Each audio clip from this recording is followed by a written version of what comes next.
There's a fundamental change occurring in the world of technology. A new type of computer that's arriving in the unusual form of a coffee table. This past March, Microsoft invited Popular Mechanics to the company's Redmond, Washington campus for a first look at a top-secret project codenamed Milan. It is the first of its kind in that it is a new paradigm in computing. It's called surface computing. This type of interface works especially well for photo sharing, maps, and menus, where browsing on a traditional screen pales in comparison to the detailed, hands-on manipulation people are used to with paper. You can do things like organize your photos, drag them around and resize them, and play with them as if they were real photos, real printed photos. And here we even have a little video. Surface computing utilizes multi-touch technology, which is a multi-finger, multi-user interface that has been bouncing around the world of computer science since the 1980s. This is a multi-touch input device, and multi-touch, which generally means multi-point input devices, are about allowing more than one input to be processed at a time. NYU computer scientist Jeff Hahn builds huge multi-touch displays for corporate and military clients through his company, Perceptive Pixel. In fact, multi-touch is swiftly becoming the hot interface for electronic devices. Multi-touch, first of all, allows for direct manipulation. It means you're actually contacting not through an intermediary, but actually on the graphics itself. It's a direct manipulation interface.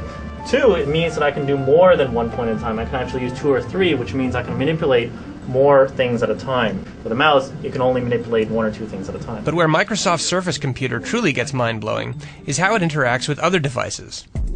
The Surface computer uses a series of infrared cameras to literally see what is on its tabletop. What we're able to do is also have interaction with objects on the surface. So when we place an object on the surface, the cameras can recognize what that object is and allow us to interact directly with that object that we've just placed on the surface. We see this as a whole new category, a complete new ecosystem for computers. Here we have a wireless camera, and a lot of wireless functionality is built into the Surface computing platform, and it's evolving into devices such as this camera. So here we're going to take a picture of my colleague Eric Sofji,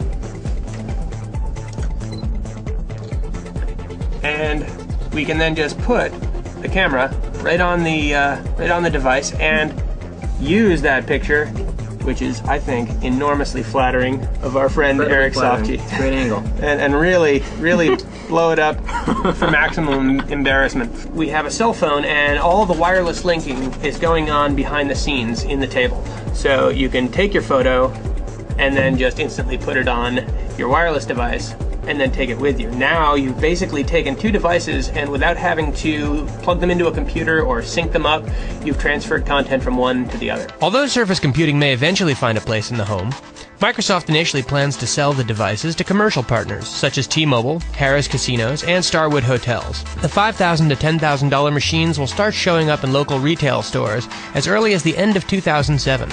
But where is all of this leading?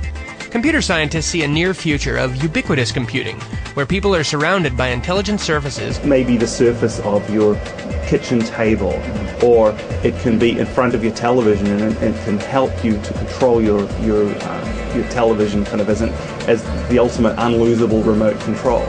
Eventually, of course, this will trickle down, and I am very positive, and I firmly believe that this kind of thing will be in that near future where we have wallpaper displays in every hallway, every desk. Every surface starts to become an interface with a computer, and in order for that to happen, we need interfaces like this. You can learn a lot more about Microsoft's Surface computing device, as well as Jeff Hahn's multi-touch display, at popularmechanics.com.